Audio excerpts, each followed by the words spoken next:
So here we are in Charlotte Square Gardens, inside the gardens. So wonderful Edinburgh Georgian square, and in the middle this fabulous green sculpture, and also the West Register House behind. So I'm starting as usual by looking around. That's what I always encourage people to do.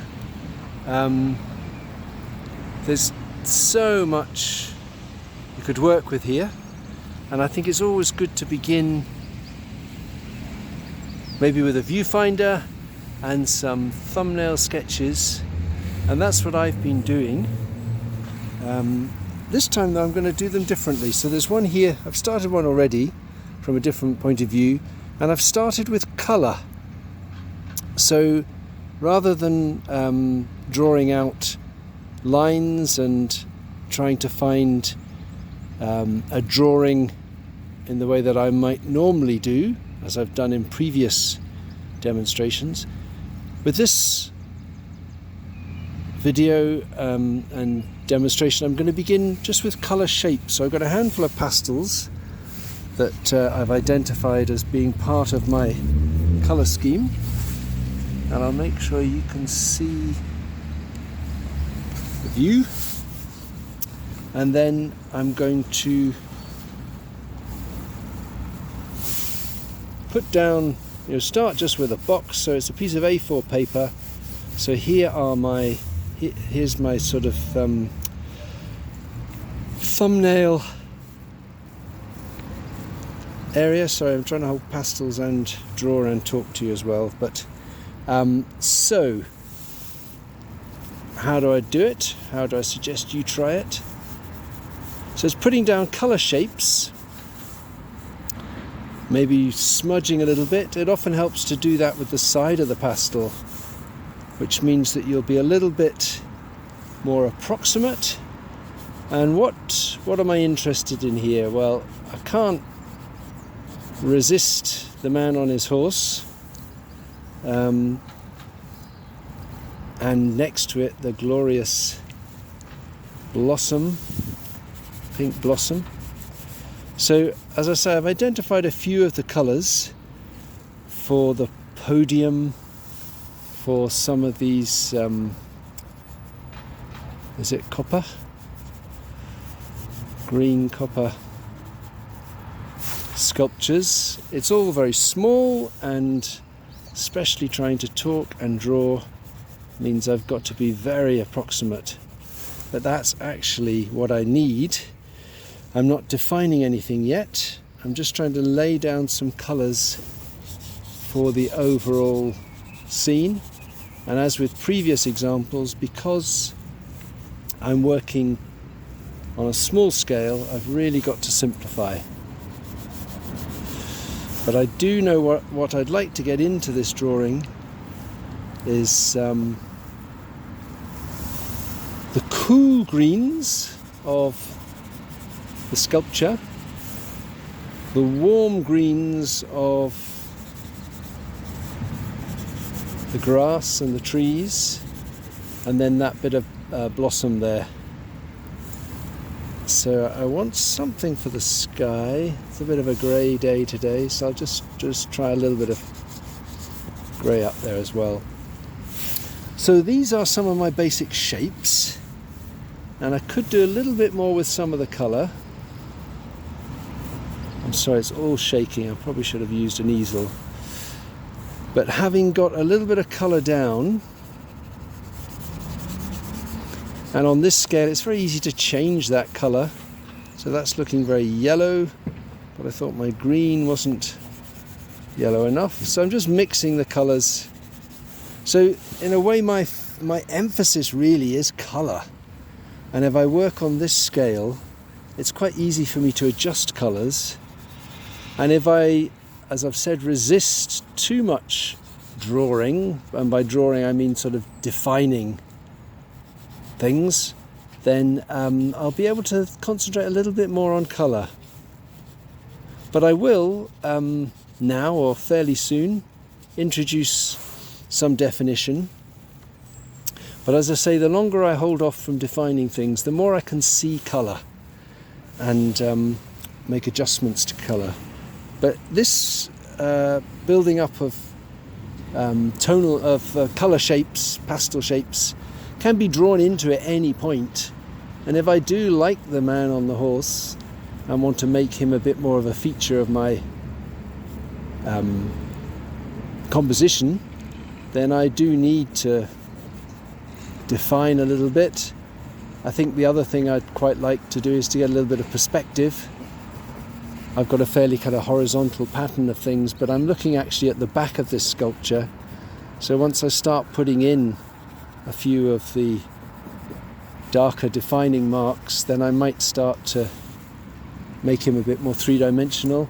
Also, the square that's behind him of buildings, I think some of them are going in that direction and these ones now are coming in that direction. Not quite sure, but there's things I can do again with perspective to add depth to my composition. So there's a couple, and now I'll move somewhere else and have another go.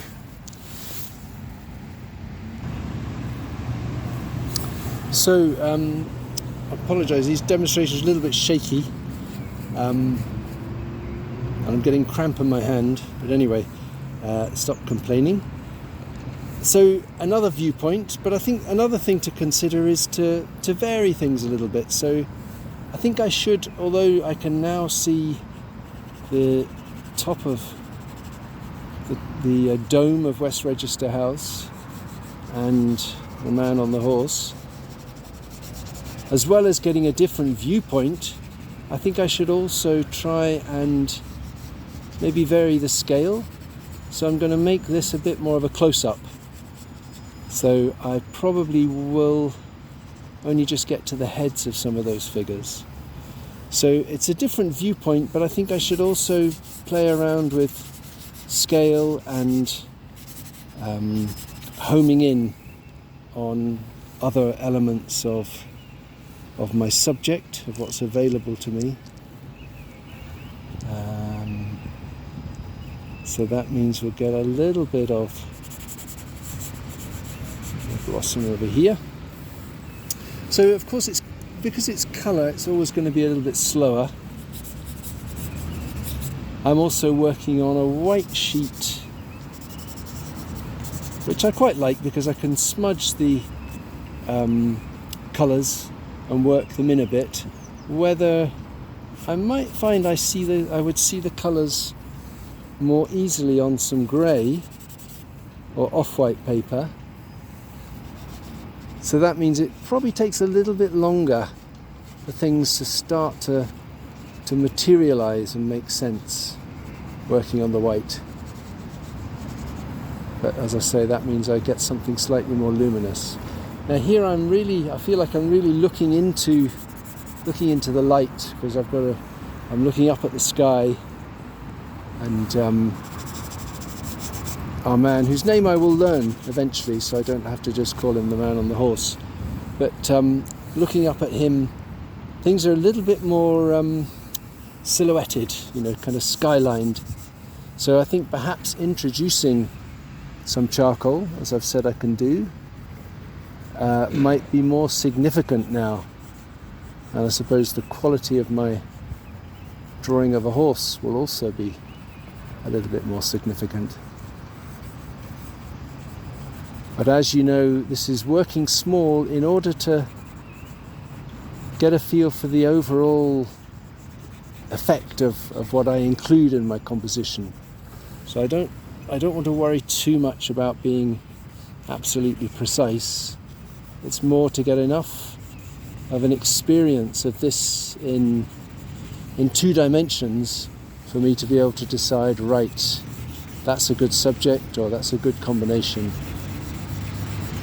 And I think there's a real freedom to working on this scale. It's, if you like, it almost gives you an excuse not to do things too well. And if that means that you're concentrating much more on colour and the balance of colour, and some of the things we've discussed, warm colours, cool colours, then actually it's not just liberating, it's incredibly useful. So that's another possibility. There's room for one more.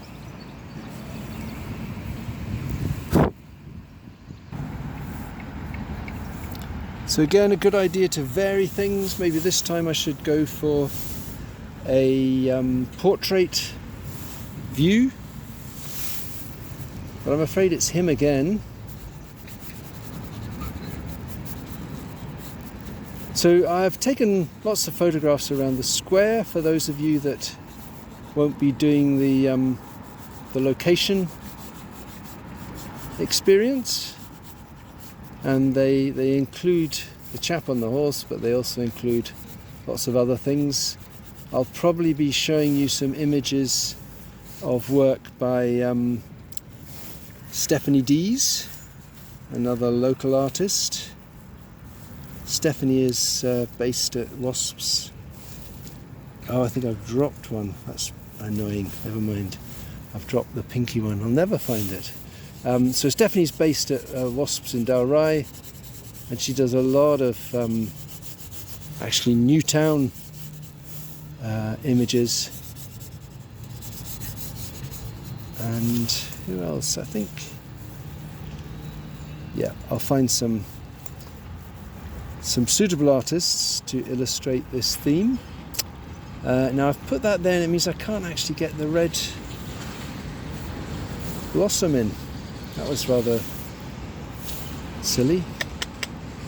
Okay, well, it's not going to go in that one.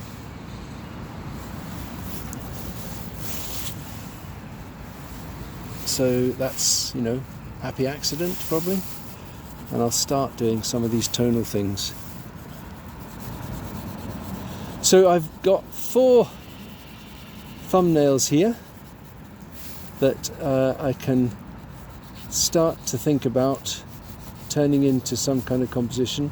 And what I'll do for this demonstration is I'll do a little bit more drawing, maybe of one of them on a bigger scale, still using my colour shapes down first approach, and then I'll take them back to the studio, and I think I'll make a start on a painting and talk about how to apply this information and possibly some of the photographic reference material as well to a painting.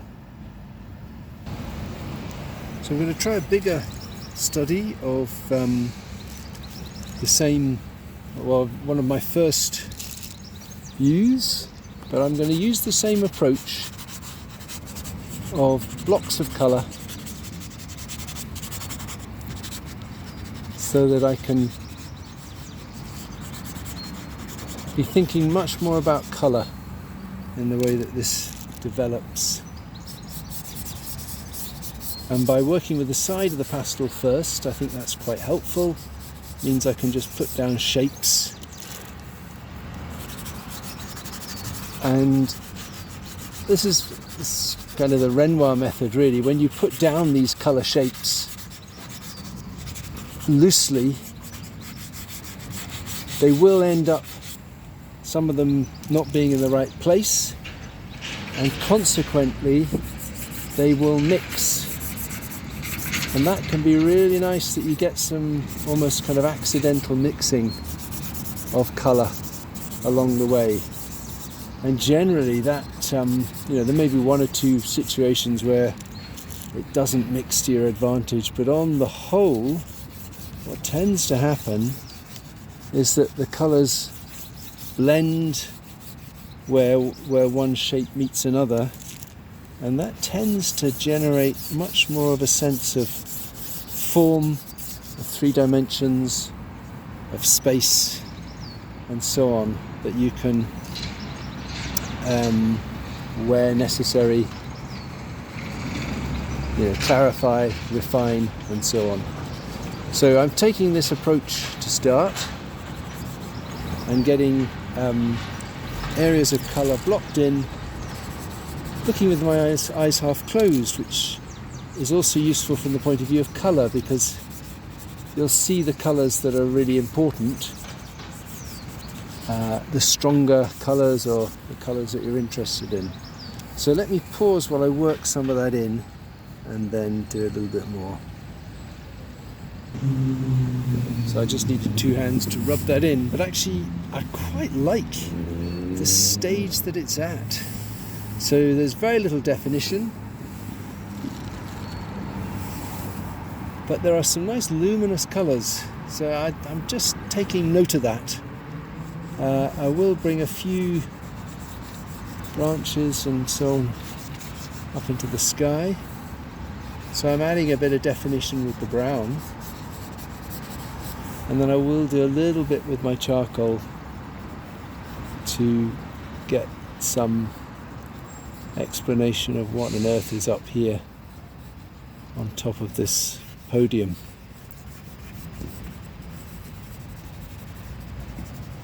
But having got to that point of not defining, just rubbing the colour in and seeing its potential, I think when I turn this into a painting, which I'll do next, I'll get back to the studio and work from my drawing and from some of the photographic references that I've taken. I think I will make my aim to get some of that atmosphere that's in the more smudged version, which I think, is potentially more interesting. And this technique of putting down shapes rather than starting with lines is actually giving me something that I'm going to make the aim of my painting. And I think restricting, what I'm experiencing now here is restricting the amount of black or grey of the charcoal, restricting the definition, but also that cool dark is helpful in creating the atmosphere that I've found. Okay, so I'll get this back to the studio now and maybe make a start on the painting. So just a quick painting demonstration to show how I intend to go from my pastel sketch to an oil painting, and I want to take a similar approach to what I did with the pastels. So I'm starting on a white canvas, and I've prepared some mixtures of colour which relate to the pastels that I was using. We've got a little bit of grey in the sky, some pink for my blossom, and I'm putting these down in the way that I did the pastel, fairly loosely,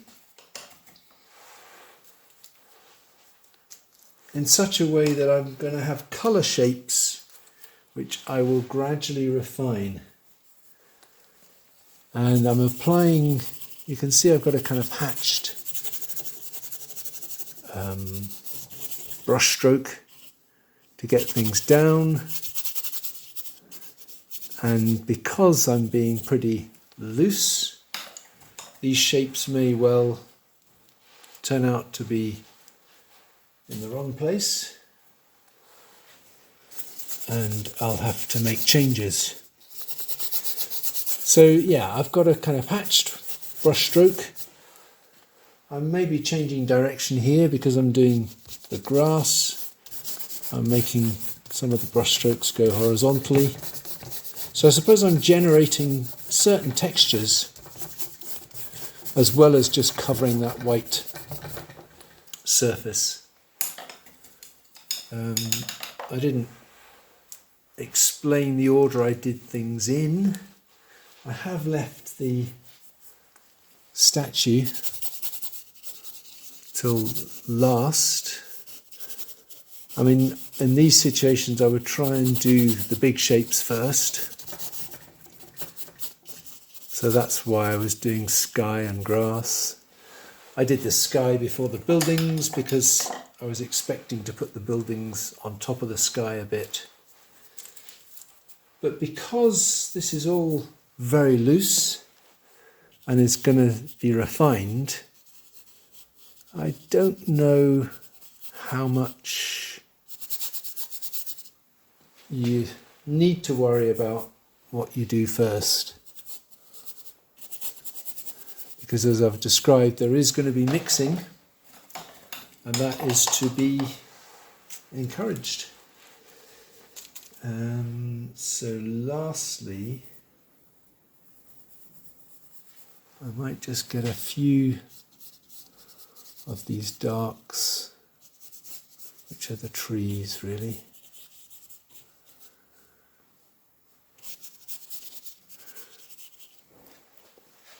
So that's to show you how I've more or less covered the canvas. There's a little bit more maybe with the buildings. I have the colours pre-mixed, and they were based very much on the pastels that I was using. So I'm only looking at my loose drawing to get that coverage. So I did all that blocking in with a number 6 hog hair brush. I've now got a slightly thinner brush. It's number 2, and it's a round brush, and it's quite soft actually. And I've made some brown, pretty dark brown actually. And with this number 2 brush, which has got a bit of a pointy end, I can actually do some drawing. So I'm still going to sort of keep loose and work from the notes I made in these pastel drawings. And I'm just going to see if I can introduce some of the lines, some of the definition to do with the dark shapes in that sculpture. I'm doing some of this partly from memory actually as well. It would be good if I had a reference photograph, I think, or a better drawing, but I can still demonstrate some of this on the basis of what's there. Demonstrate, really what I'm doing is introducing some dark now, some darker contrast, which is giving me some definition. I think I need it in the rooftops. And I explained about that brush because in a way it's a brush that allows me to draw lines.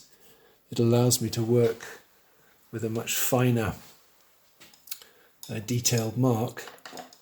But I don't want to do very much of that. I just want to use that to introduce a little bit of definition, a bit of drawing. And I did say when I got to the end of my pastel study that what I liked about it was how atmospheric it was. There wasn't much definition, and that's what I want to aim for with this bit of painting. So the next thing I'm going to do is make some lighter colours. I'm going to make something slightly lighter for the sky for sure, maybe for the grass, and also perhaps for parts of the sculpture. So I'm going to introduce some lighter colour to the sky, and in the process of doing that I want to refine some of my man on a horse. I think we've got a horse, but we haven't got a man now, so I might have to get a bit more of the green on. But that's how I would be refining some of the shapes against the sky. And I've also got a bit of a lighter colour for my grass. And because this is a fairly wet surface, if I don't want those colours to mix, I'm holding my brush almost parallel to the painting so that I can float some of that lighter colour on top.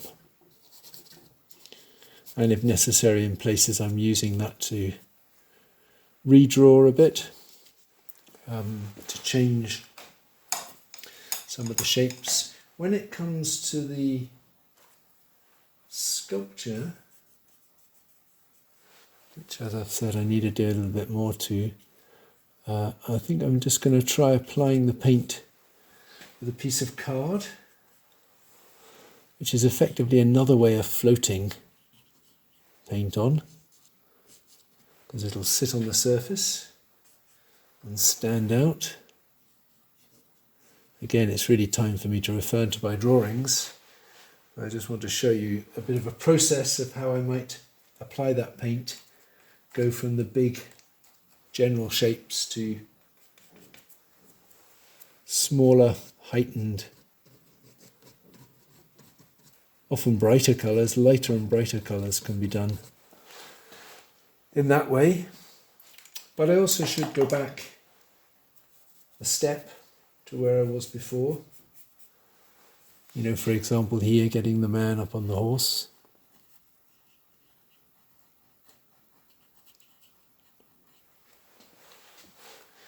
So that's brief, and I obviously want to spend a lot more on this, but it's quite good to stop at that point to show you how I've hopefully translated the loose drawing into something in paint, where I'm endeavouring to hang on to the less definite, the less defined quality.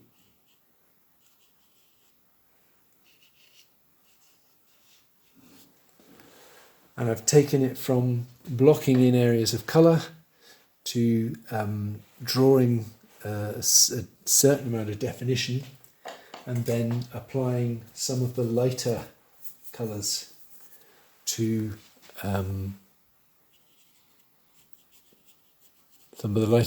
those large blocked in areas.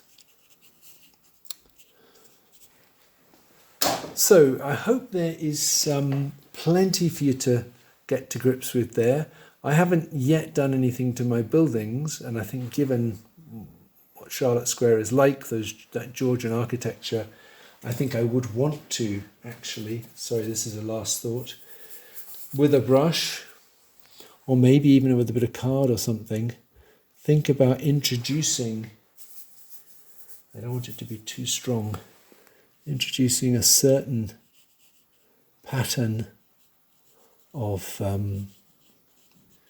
windows, doors, architecture and so on, which is so distinctive to that location. Something like that keeps with the looseness of my that I was aiming for. And now really what I have to do is decide what to emphasize, what to draw better. I think the man on the horse deserves that, and so does the tree. Okay, I mustn't keep you any longer, so look forward to seeing your ideas on Monday. Some of you will be on location, and for everybody else, I've certainly got lots of photographs to attach to the email for you to use as references. All right, see you tomorrow. Bye-bye.